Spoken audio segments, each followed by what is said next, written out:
Veronika Felicijan s to boleznijo živi že več kot 20 let. Pri nekaterih se bolezen začne naenkrat po prepoznanem dogodku. Naprimer po operaciji hrbtenice ali po prometni nesreči ali po neki virusni okužbi.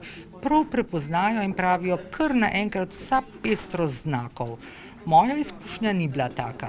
Pri njej se je bolezen razvila postopoma.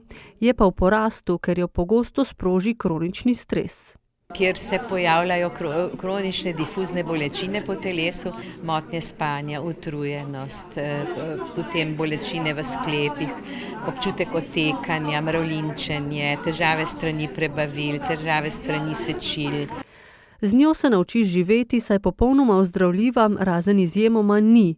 Edini program, ki se timsko ukvarja s to boleznijo, imajo na Rehabilitacijskem inštitutu Soča. Bolnika ocenimo v timskem triažnem pregledu, vključeni v program izobraževanja o kronični bolečini.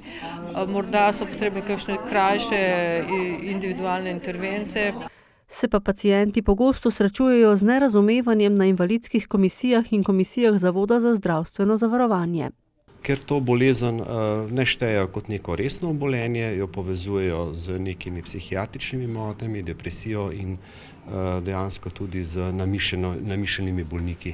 Rešitev vidi v ozaveščanju zdravnikov, kar je bil tudi eden od namenov okrogle mize na novomeški visoki šoli za zdravstvo, ki so jo poslušali tudi študenti.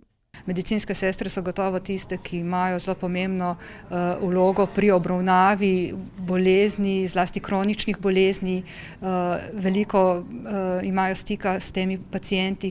Vloga Društva za fibromialgijo je v medsebojni podpori in razumevanju.